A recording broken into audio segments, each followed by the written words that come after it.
All righty, it is the dot of 6 p.m., so we're going to get going. Good evening and welcome to everyone here at Rosecliff and also out there in Zoom land. I'm Jim Donahue, Curator of Historic Landscapes for the Preservation Society of Newport County. First of all, thank all of you for your patronage for these programs. It's what makes them possible. We've been enjoying excellent turnouts on Thursday evenings, and this is no exception. It's really full tonight. Please plan on joining us on the evening of Thursday, November 3rd for our next topic on the Transcontinental Railroad with our guest speakers, Professor Manu Karuka of Barnard College and Professor Betsy Fahlman of Arizona State University. More information on this presentation, along with in-person and Zoom registration, can be found on our website. Tonight's lecture is the second in our fall series on Gilded Age transportation, and we'll look into the night boats of Fall River Line, which operated for almost a century from 1847 until 1937. As I mentioned, I work here as landscape curator, and I'm always looking for a connection between these topics and landscape. Tonight was a little bit difficult, but I think I found it. Ernest Bowditch was Cornelius Vanderbilt's landscape architect at the Breakers, and you may have heard we are rehabbing the landscape over at the Breakers following Ernest Bowditch's plans. In his memoir in 1916, Ernest Bowditch wrote the following, and I quote, "Mr. Vanderbilt had one habit that appealed to me as a very reasonable one for a wealthy man who was in active business and had establishments both at Newport and New York. He told me he was in the habit of having 2 suits of clothes and duplicate underclothes at each end, so that he never was obliged to carry baggage on the Fall River boat. He always went from New York to Newport and returned each week and had some arrangement for pajamas and hairbrushes on the boat, carrying with him only a toothbrush. When he died, as he did quite suddenly, I felt almost as if I had lost a real friend." So I think the takeaway was not that Mr. Vanderbilt had matching underclothes across the Northeast, but that Ernest Bowditch felt he almost had a real friend. So I thought that was a little bit odd how he wound that up. So not only did Cornelius Vanderbilt carry a toothbrush on the Fall River Line, but he probably heard the music you've been listening to this evening. It's authentic music from the Fall River Line provided by Historic Music of Newport. To learn more about them, visit their website, historicmusicofnewport.com. Now on to tonight's speaker, Mr. John Henry. John is a former reporter for Newsday and the New York Daily News, having written for decades on travel and transportation for US and Canadian newspapers. The Steamship Historical Society of America presented Mr. Henry with their C. Bradford Mitchell Award for his 2013 book, Great White Fleet, Celebrating Canada's Steamship Line's Passenger Ships, and for his steadfast service to maritime heritage and history. By the way, after tonight's presentation, there will be a question and answer session. Kate Pedersen, our Education and Programs Senior Coordinator, who is largely responsible for all of this great programming, will be running around with the microphone, so just raise your hand and she'll come and take your question. Also, there will be a reception out on the terrace immediately following. So without further ado, please help me in welcoming John Henry.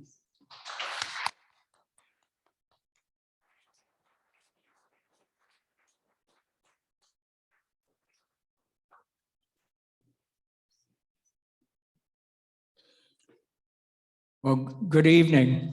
And I never thought there were so many people interested in overnight passenger boats. It's so heartening. And it's so fitting to be speaking about the magnificent steamers of the Fall River Line in a splendid Gilded Age setting like this. For if there was any steamboat line worthy of that era, it was the Fall River Line.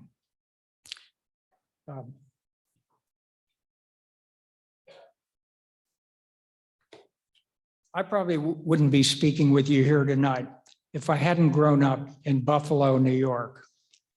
Buffalo, as many of you know, is at the eastern end of Lake Erie. And every summer evening for the first half of the 20th century, a large paddle wheel steamer like this would sail down the lake, arriving in Detroit at about 9 a.m. And this is something I begged my parents to take me aboard one of these steamers, and take me they did. By the time the company wound up service in 1950, I'd traveled aboard one of these steamers no fewer than 4 times in 5 years, and I was hooked. So it was probably inevitable that at some time I would turn my attention to the greatest night boat service of all time, the one offered by the Fall River Line. Well, that time has arrived.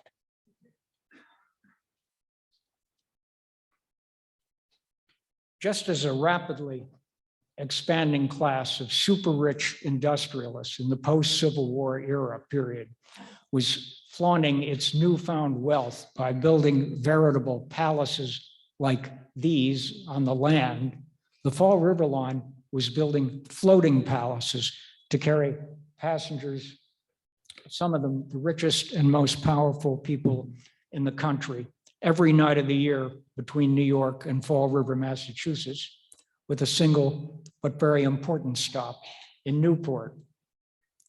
And that's at the tip of the white arrow. I'm pretty sure that is a Fall River Line ship docked at Long Wharf. And besides being noted for the prominence of its passengers, these elegant white steamers were also renowned for their dependability of service, their imposing size, and their sumptuous interiors. And they were seagoing pace setters, introducing such then novel features as electric lights as early as 1883, and phones in every stateroom as early as 1905. The Fall River Line, which, as Jim said, was founded operated for 90 years from 1847 to 1937. And it was founded by leading businessmen from Fall River. Yet insofar as I can determine, there very little evidence remains of its long presence in Newport. If you visit Long Wharf on Newport Harbor today, perhaps on your way to patronize the Newport Lobster Shack, you'll likely see these commercial fishing boats tied up in the approximate area of where the old Long Wharf was. The only reminder that it was once a busy landing for Fall River Line steamers is this plaque in a sliver of waterfront real estate called Mary Ferrazzoli Park. There's an overview of the plaque with a painting of a Fall River Line steamer on it. The whole wharf area, a place where steamers and trains converged, was a beehive of activity, the plaque tells us. Judging by that ship, this picture was probably taken in the 1870s or 1880s. But the bustle wasn't just limited to the comings and goings of the steamers every day. The area immediately to the north of Long Wharf, along Washington Street, was where the Fall River Line ships were repaired and supplied with food and furnishings. At its peak, as many as 500 people could be employed there at one time. And I'm told some of the people worked on the estates in the summer and then came down to the waterfront in the winter when there was more work to be done, and a couple of the larger steamers were out of service for overhauling. And that the black arrow points to a longtime landmark on the Newport waterfront, the cranes that were used for the overhaul of the ships. Well, some folks found all this activity on Newport Harbor fascinating. There was, for instance, William Kim Covell. I'm indebted to his niece, who's here tonight, Anne Couvalier, for giving me this wonderful picture. And Koval surveyed this lively harbor scene at close range from his waterfront home on Washington Street. He developed such an abiding affection for the Fall River Line ships that the newspaper dubbed him Mr. Steamboat, and said he doubtless has the most extensive collection of Fall River Line memorabilia available. Here he is in his home, which has really become a ship by this time. He's posing with his right hand resting on a newel post from one of his beloved steamers, and his left hand is on a ship's whistle. But the Fall River Line's fame spread far beyond the cities it served. It was during the Gilded Age, which lasted roughly from 1865 till 1915, that the company became such an important institution that it inspired both music and verse. A somewhat snarky little song entitled "On the Old Fall River Line" was a hit during World War I, but sung more recently by the likes of Steve Martin and Tiny Tim. Here's how it went.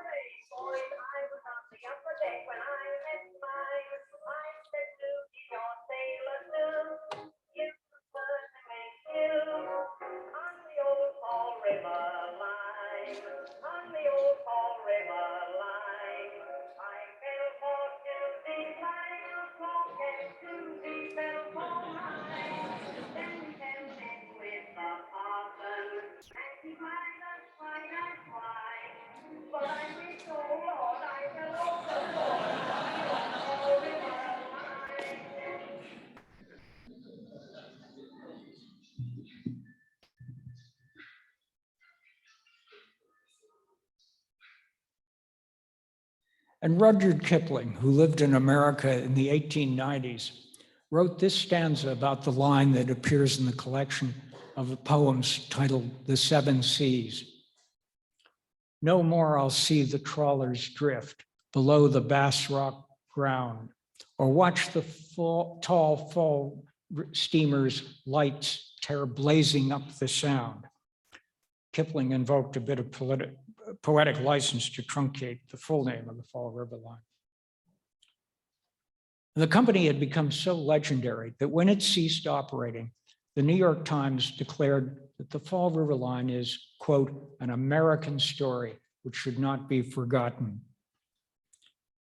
And the US Department of Commerce, no less, expressed deepest regret about the ending of the service, proclaiming the company's steamers to be, quote, "the finest vessels of their class to be found anywhere."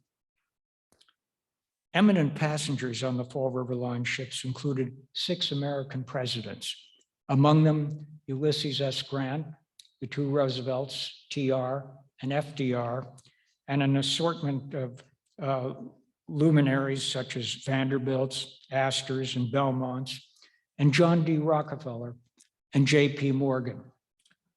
More about Mr. Morgan later. And it wasn't just passengers who had the bold-faced names. So did one of the larger-than-life financiers of the Gilded Age, who brought his distinctive style of showmanship to the Fall River Line. He was the legendary Jim Fisk, once described as the owner of everything from railroads to judges. When he headed the line from 1869 until his death in 1872, he was known to greet departing passengers at the New York dock in a custom-tailored admiral's uniform. And Fisk put 250 canaries in cages in the company's 2 most luxurious ships, each of the birds reportedly named by him personally. For most of the Fall River Line's history, a majority of the passengers would have taken their steamer as far as her terminus at Fall River. There they would have transferred to a boat train to Boston that was waiting at the pier. In keeping with the high standard of service on the company's ships, the train was equipped with deluxe parlor cars. Oops. Other passengers would have been taking the steamer only as far as Newport, which was indisputably, by the late 19th century, America's premier summer resort. The building may look familiar to some of you. Departure time for the Fall River Line steamers, like the one at the tip of the arrow, traditionally was at 5:30 p.m. From a pier on Manhattan's Lower West Side. This would have been taken undoubtedly in the 20th century because the buildings are probably dated maybe to 1920, a little bit after the Gilded Age. They would arrive in Newport the next morning at 4 a.m. and at Fall River an hour and a half later. Passengers who transferred there to the boat train to Boston would arrive in that city's South Station at 8:30 a.m., a time that would have suited the many business travelers who used the ships in their heyday in the late 19th and early 20th centuries. As you can see on the right-hand side of the timetable, the schedule was considerably less stress-inducing in the other direction. The boat train left Boston at 6 p.m. with passengers transferring to the steamer at Fall River shortly before 7:30. The stop at Newport was made about an hour later, and arrival time in New York the next day was 7 a.m. Whether they were patricians or just plain folks, those who traveled aboard one of the ships for the first time would likely have been impressed what they saw when they reached the pier on the Hudson River. Your ship would have been a gracefully proportioned white steamer that was big by the standards of the day. 3 of the 5 ships built for the Fall River Line that operated into the 20th century exceeded 400 feet in length. And upon their completion, the Priscilla of 1894, shown here, and the Commonwealth of 1908 were the largest side wheel passenger steamers in the world. Fittingly, the Priscilla had berths for more than 1,000 passengers, the Commonwealth for nearly 1,300. With good reason, the Fall River Line called these ships mammoth floating palace steamers. The other 3 steamers were slightly smaller, but nonetheless imposing. They included the Puritan of 1889, the Plymouth of 1890, and the Providence of 1905. All but the Puritan remained in service right up until the end of the Fall River Line in 1937, which is remarkable, since by then 2 of the final 4 were more than 40 years old. All of these steamers were propelled by paddle wheels on each side, and thus were called side wheelers. One reason the Fall River Line favored this method of propulsion was that side wheelers were able to stop and reverse very quickly, an important consideration where fog was frequent and ship traffic heavy. The company's safety record was outstanding. According to Roger Williams McAdam in his fine book about the Fall River Line, Floating Palaces, in its 90-year history, it never lost a ship because of collision, and just 10 passengers were lost due to accident. He didn't specify what type of accident. There's the colorful cover of his book. Let's go inside one of these floating palaces, the steamer Puritan. The public rooms on the Fall River Line ships were, if anything, even more impressive than their exteriors. All the steamers had 2-deck-high central lounges known as the Grand Saloon. That's right, saloon. And I don't know the origin of its use in this maritime context. And the Grand Saloon was lined on both decks by staterooms, This is a most attractive layout as we see here.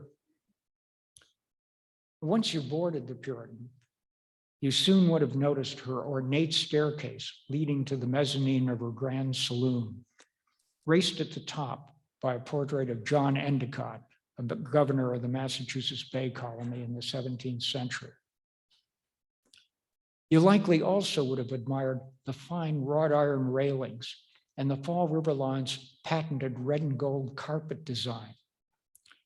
And note the whimsical sea creatures adorning the newel post.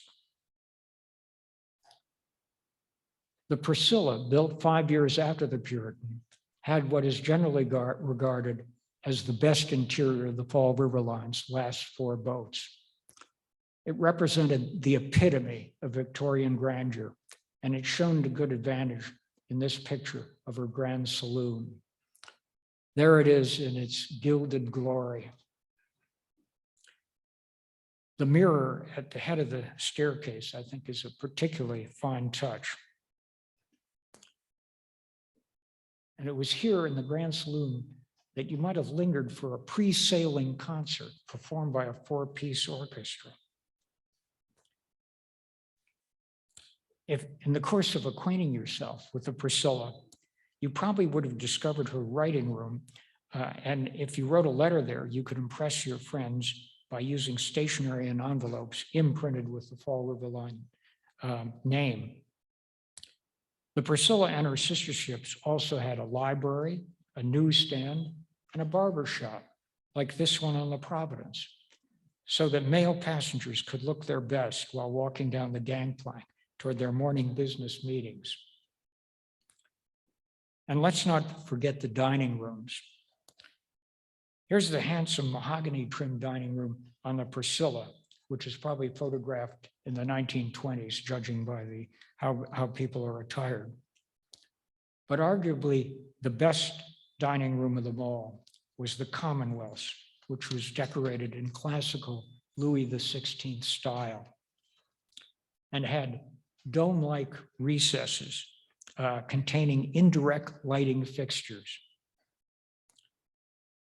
But the most spectacular feature was the dining room's location, or the white arrow. It was at the stern of the ship, 50 feet above the water, affording sea views through a series of tall French doors opening onto the top deck. Terrific placement. If you ate dinner there, you'd find a dizzying array of choices, as this menu from 1914 indicates. Note that only lobster and steak items are more than $1. And I think a dollar then would be worth about maybe $34 today. The menu contains 237 individual items, including oysters served 6 ways, and clams and scallops, each in 3 ways. 17 different desserts are listed, as well as 103 beverages, some of them concocted by a bartender like this one.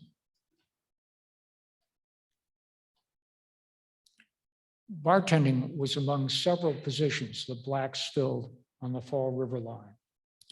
They also worked as waiters, cooks, and porters, as well as in other jobs, although not insofar as I could determine as officers. But that doesn't mean that Blacks always were welcome as passengers. According to Edwin Dunbow, who wrote an excellent book on the history of the Fall River Line's parent company, quote, "There is even some evidence to indicate that at times it could be difficult for an African American to purchase a ticket for passage, or having done so, to expect to be assigned to a stateroom or seated in the dining salon." So what was it like to travel by night boat from New York to Newport or Fall River or Boston? If you were like me and loved to view the passing scenery from the deck of a ship, and you were on the eastbound trip out of New York,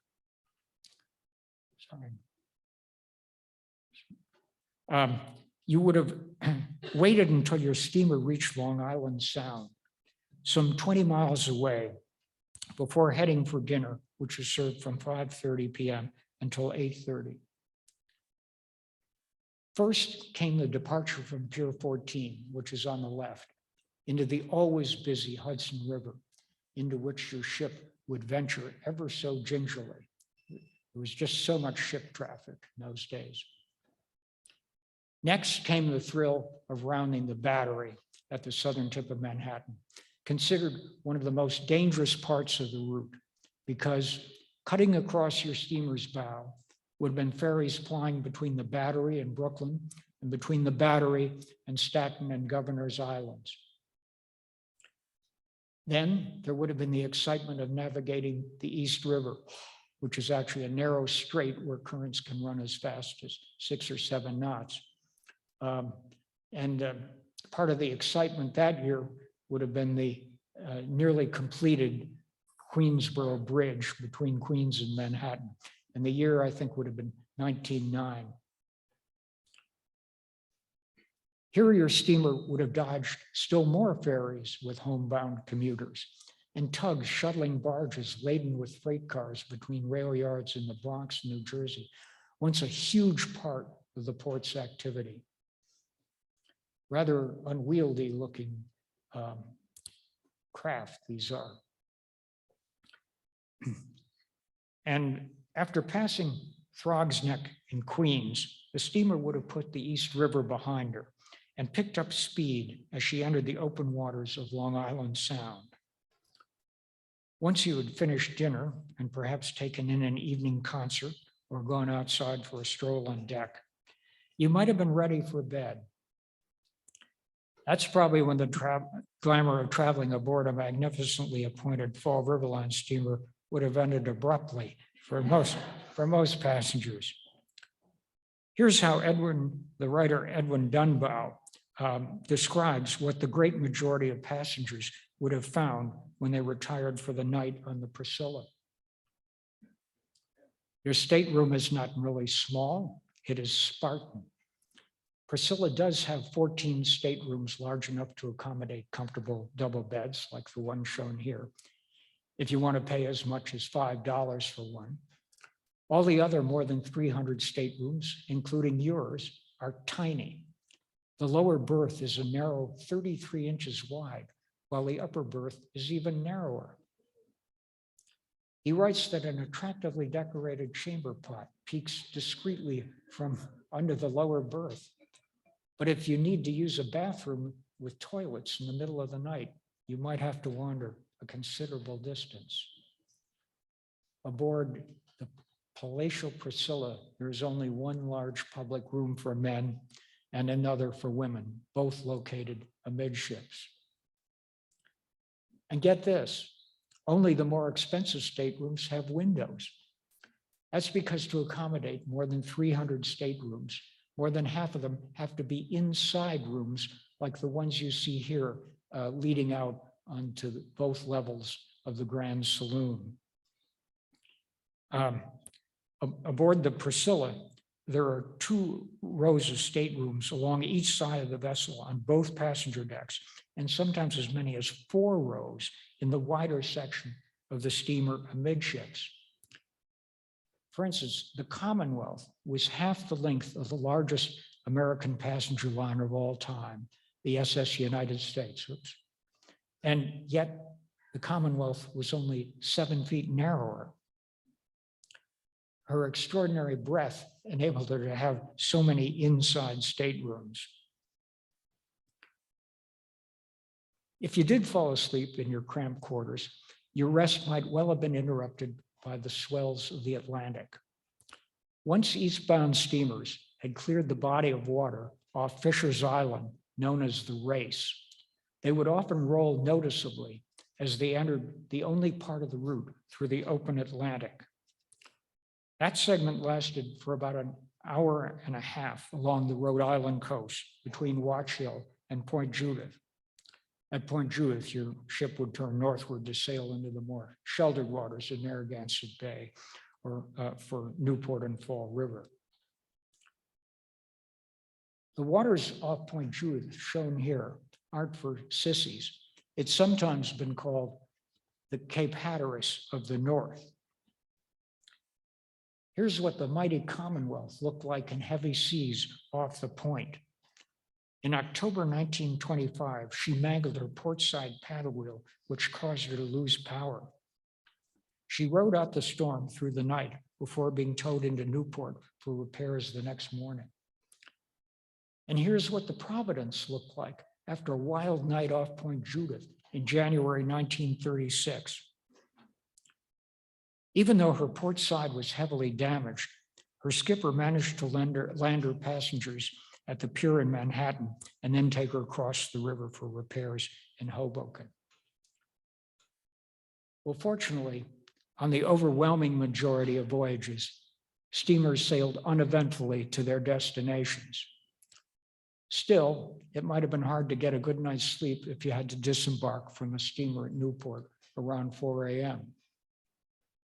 And that might also have been true if you were continuing on to Fall River, since there would have been plenty of commotion on the Newport dock.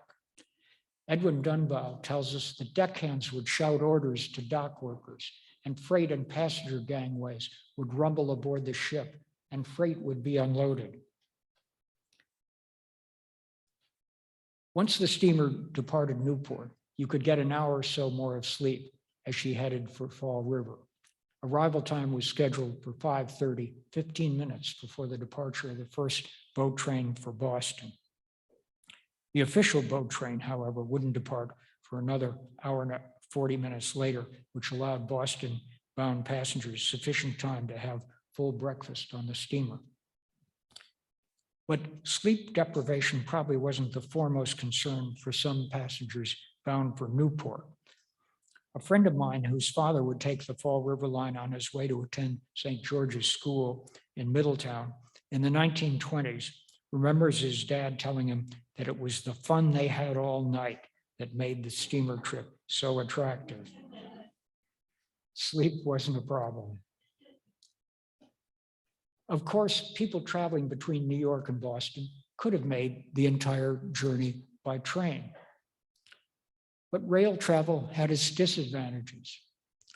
For example, until 1910, sleeping compartments, even on the heavily patronized New York-Boston route, lacked electric lights, something the Fall River Line had introduced more than a quarter century earlier on its steamer Pilgrim. And air conditioning of train coaches and sleepers wouldn't be introduced until the 1930s. At least Fall River Line passengers could experience refreshing breezes by venturing out on deck if their tiny staterooms became unbearably warm. Fares on the steamers were low, but not dirt cheap. In the 1890s, according to one maritime historian, the Fall River Line charged the equivalent of $70 today for just the passage and an equal amount for an outside cabin, for, in other words, a total of $140. And an inside cabin was the equivalent of $35 today. I mentioned earlier that the company was founded by leading businessmen in Fall River. The group included Colonel Richard Borden, whose great-great-great-great-grandson is in the audience.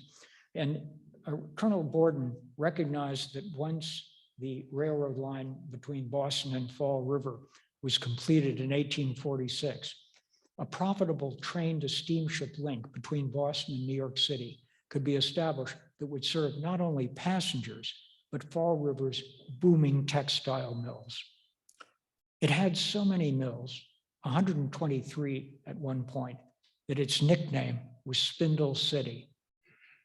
Coming from New York, the Fall River Line boats would bring raw cotton from the South and take back fabric made from it on their return trip. Here's one of those mills in their heyday.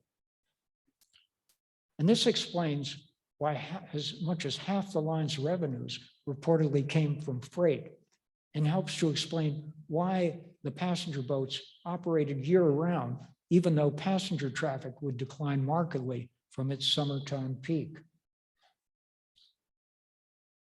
That was a picture of probably a lot of cotton being unloaded back in the pier in New York. Newport also generated substantial freight for the Fall River Line. Roger Williams McAdams writes that the westbound passenger steamers were often delayed at Newport by hundreds of barrels of fish hauled aboard by hand trucks. Well, these are crates, but they contain fish and they're being unloaded on the west side of Manhattan. From the standpoint of passengers, Fall River's proximity to Boston made it a logical place to end a night boat trip. The Spindle City was only about 50 miles from New England's hub city, close enough to make the train trip a fairly quick one. It took just an hour and 20 minutes to reach South Station in Boston. And incidentally, that's 20 minutes faster than the shortest time today using public transit, which now involves a combination of bus and train. Although I'm told that will soon change, that the MBTA is restoring Boston to Fall River service soon. Considering how well train and steamer service complemented one another on this route, it's not surprising that for much of its life, the Fall River Line was owned by a railroad, the Old Colony, and then the New York, New Haven, and Hartford, commonly called the New Haven, which took control of the Old Colony in 1893. The New Haven's most influential director at this time was J.P. Morgan, a Hartford native who had joined the railroad's board a year earlier. It was said that his aim was to control everything that moved in southern New England, and he came damn close to doing that. And that included buying up or taking a long-term lease on practically all the railroads in the region, some of which, like the Old Colony, had their own steamship lines. As a result, the New Haven Railroad's maritime subsidiary, the New England Steamship Company, at its zenith in the early 20th century, came to control no fewer than 8 overnight passenger services on Long Island Sound, the Fall River Line being the crown jewel. The company reached its all-time peak in terms of passengers carried in 1906. And the steamers carried 444,000 people that year. But as it turns out, the line was just beginning to confront the first challenge to its dominance on the New York-Boston route. That challenge arose when a man named C.W. Morse acquired a company called the Metropolitan Line. Its ships plied on an all-water route between Boston and New York that utilized Long Island Sound, but also necessitated sailing the open Atlantic around the hook of Cape Cod, a route about 110 miles longer than the Fall River Line's combination steamer rail route. And Morse, who wanted to monopolize East Coast shipping, was unfazed. For his newly acquired steamship line, he ordered 2 extraordinarily handsome and extraordinarily fast passenger liners, the Harvard and the Yale. You see a trend there. They were capable of traveling at 24 knots, the equivalent of 27.5 miles an hour, making them the fastest ships in the US merchant marine at the time. The 2 well-appointed speedsters were delivered in 1907 and were an immediate hit with the traveling public. Not only did they eliminate the need to transfer from ship to train at an unpleasantly early hour in the morning, as Boston-bound customers of the Fall River Line had to, but they could deliver passengers to downtown Boston at approximately the same time as their long-established rival. Sorry. Needless to say, this state of affairs did not sit well with the owners of the Fall River Line. As Edwin Dunbow writes, The New Haven had only one response to any sign of competition: squash it while it was still small, before it had a chance to grow into a serious threat. Fortunately for the Fall River Line, that threat was short-lived. Here's why. An investigation of Morse's banking practices during the great financial panic of 1907 ended with his being convicted for fraud and sent to a federal penitentiary. Almost immediately after his conviction, the assets of the Metropolitan Line went on the block at a foreclosure sale with, guess who? The New Haven Railroad ending up controlling the assets. The New Haven's objective was to get the Harvard and the Yale as far away from Long Island Sound as possible. And this the line accomplished. It chartered the sleek sister ships with an option to buy to a company that wanted to start a new overnight service between San Francisco and Los Angeles. You couldn't get much farther away than that. And there they stayed as troop carriers, except for service as troop carriers during World War I. There they stayed until the 1930s. Another, and this time far more serious threat to the Fall River Line's dominance on the New York-Boston route came with the opening of the Cape Cod Canal in 1916. The canal shrank the distance between those cities by 73 miles from what it had been when steamers had to round the tip of the Cape, and reportedly cut the duration of the voyage by an hour and a half.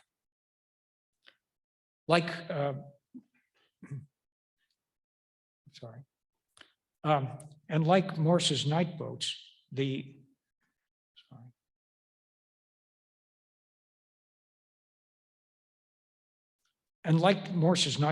new Eastern steamship vessels were particularly attractive to travelers who were headed to Boston via Long Island Sound, but disliked having to make that early morning change from ship to a train.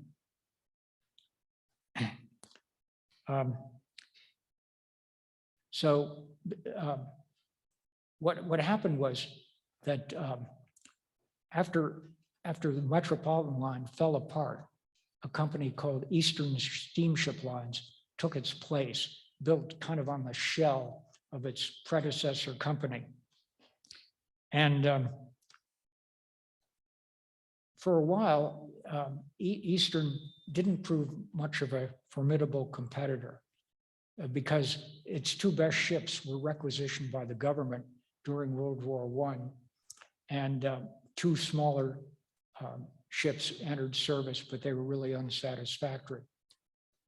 So business was so brisk for the Fall River Line in the early 1920s that in summertime, it expanded its capacity by running 2 steamers in each direction, meaning that the company could move a total of nearly 4,000 passengers per night. And here's how they did this. They paired 2 of the largest ships. The Priscilla, shown here, would run with the Providence, and the Commonwealth with the Plymouth. But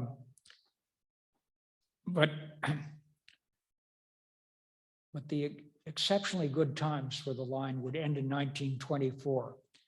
That year, Eastern Steamship put 2 brand new ships on the route through the Cape Cod Canal, appropriately named after their terminus cities, the Boston, shown in the canal, and the New York.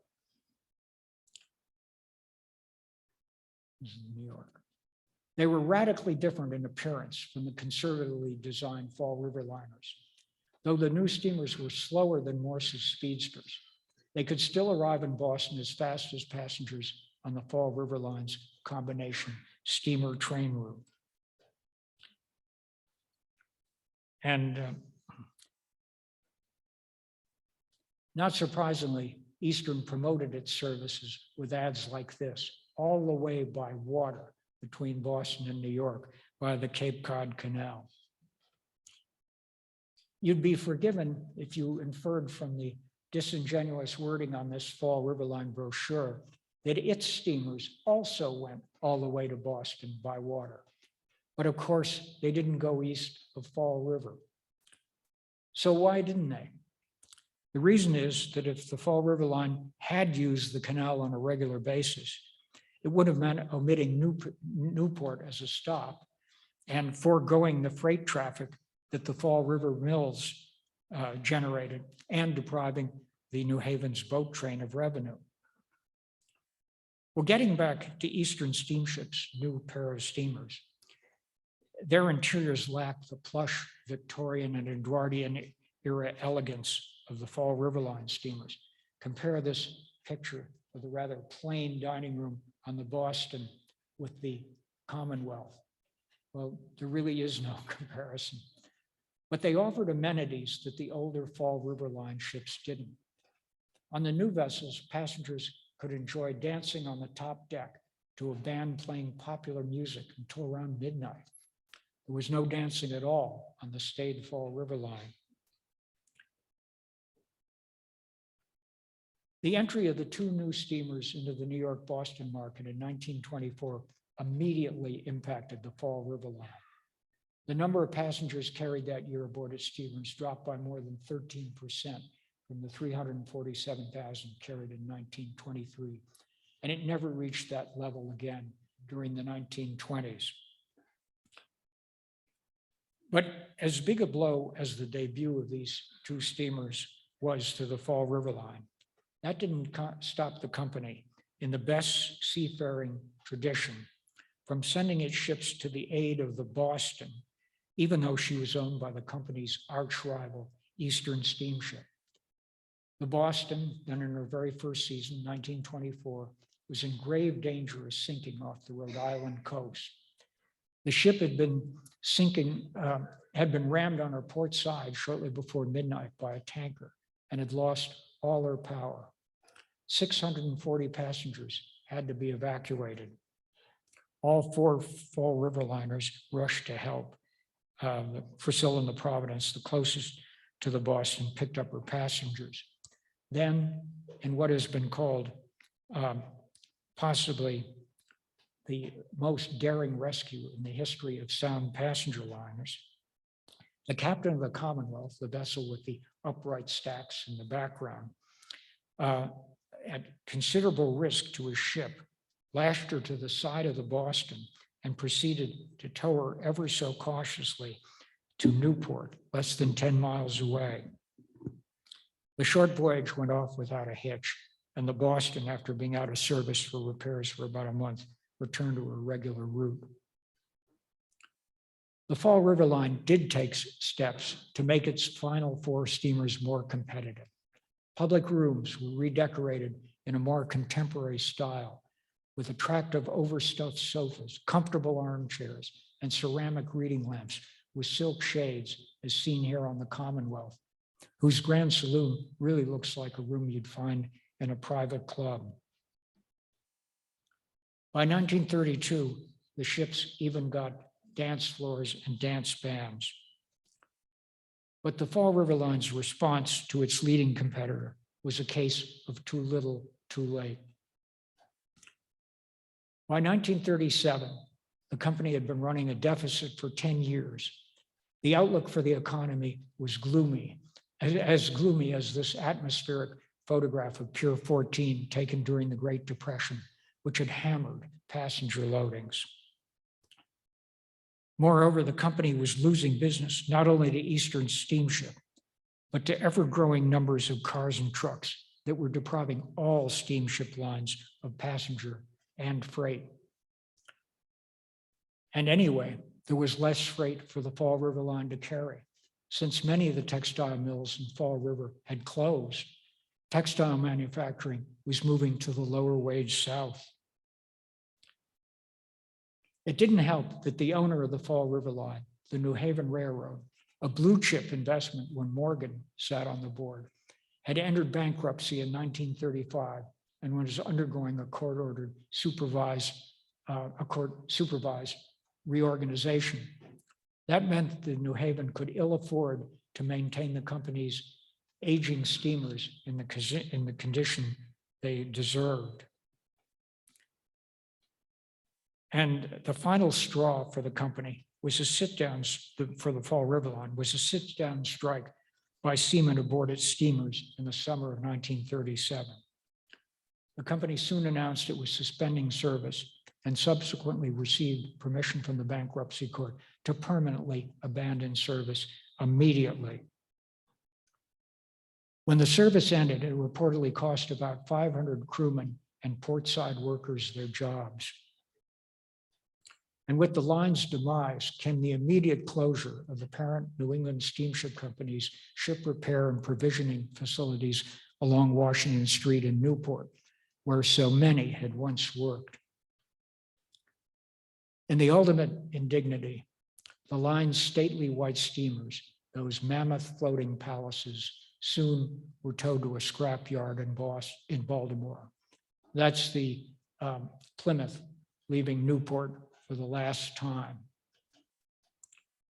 To say that the scrapyard got a bargain would be gross understatement. It purchased the Fall River Line steamers for a mere $88,000, a pittance compared to the $6 million they cost the steamship line originally. Here are the final four of the company. These floating palaces of the Gilded Age had fallen out of fashion as much as their counterparts on land. The building we're sitting in now cost $2.5 million to build in 1902, but changed hands 40 years later for just $21,000. There are the parallel ends. Of course, Rosecliff Mansion and many of its Newport neighbors have been beautifully preserved. But wouldn't it have been nice if at least one of these fabulous Fall River Line steamers had also been beautifully preserved so that life could have imitated this art?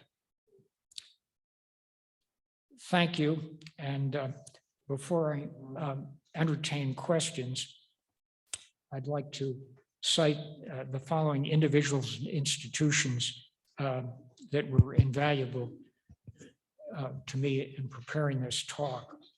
And in particular, I want to pay tribute to a neighbor and friend in Orient, Long Island, John Holtzapfel, whose wizardry with PowerPoint slides never ceases to amaze me. Without him, I would have been unable to give this talk. So I guess it's question time.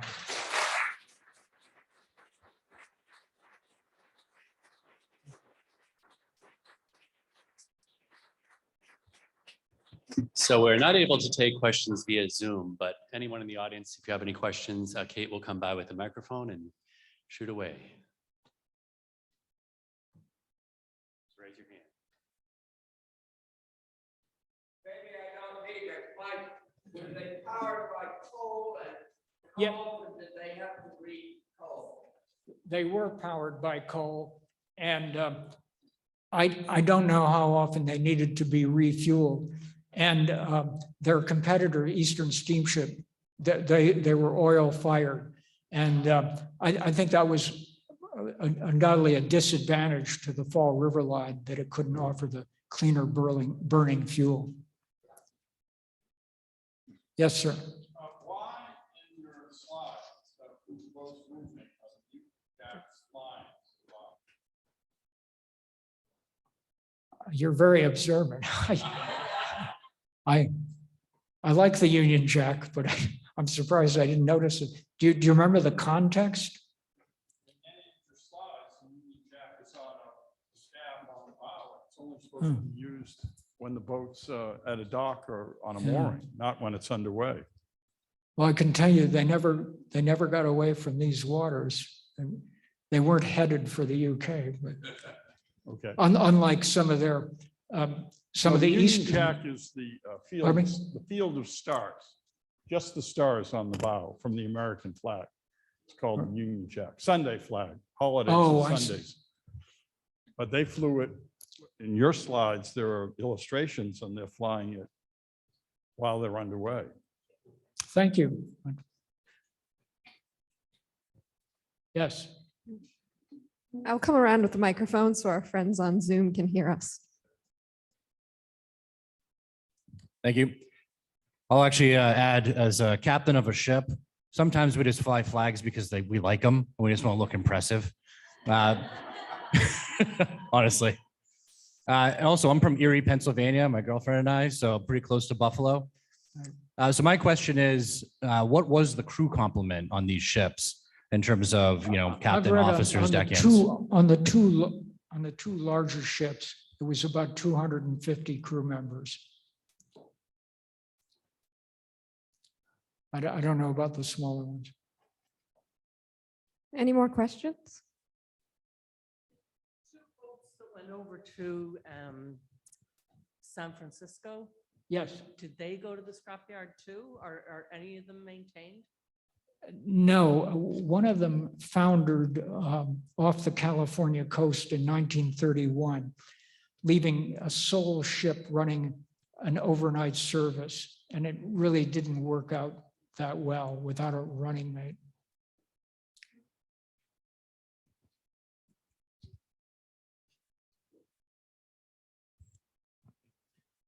The America's Cup did not come to Newport until 1930, but prior to that, were the Fall River Line steamers used it all to take people to observe yacht races in the Newport area?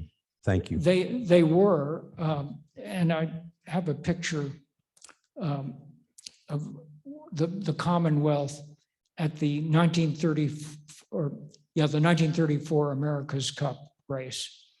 And it's sort of sad that had the steamers been able to get through the summer of 1937 instead of stopping in June, they would have gained some extra revenue from the America's Cup races. But by the way, had these vessels been able to stagger into World War II, their fortunes would have revived because people left their cars in their driveways to save gasoline and took steamers like the ones I rode as a child. So there was this kind of Indian summer for some of these aging vessels. I think we have time for one more question, John.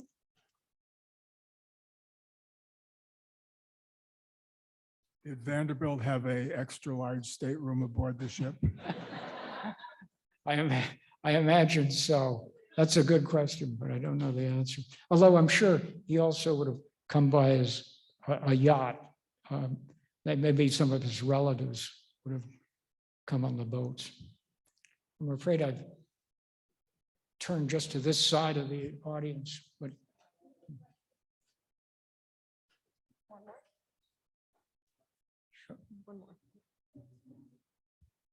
Hi, that was a great lecture. I grew up in Middletown, and when I was growing up, there was a house in my neighborhood. It's not there anymore.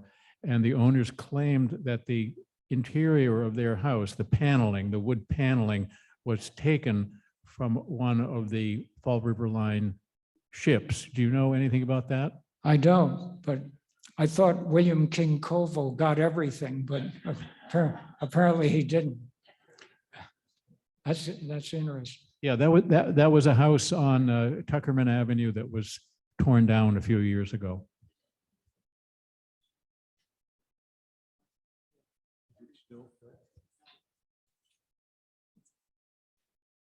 Thank you, everyone, and thank you, John.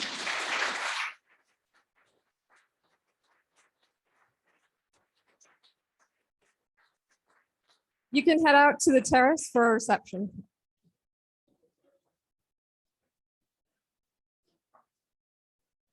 There's a terrace for a reception, yeah.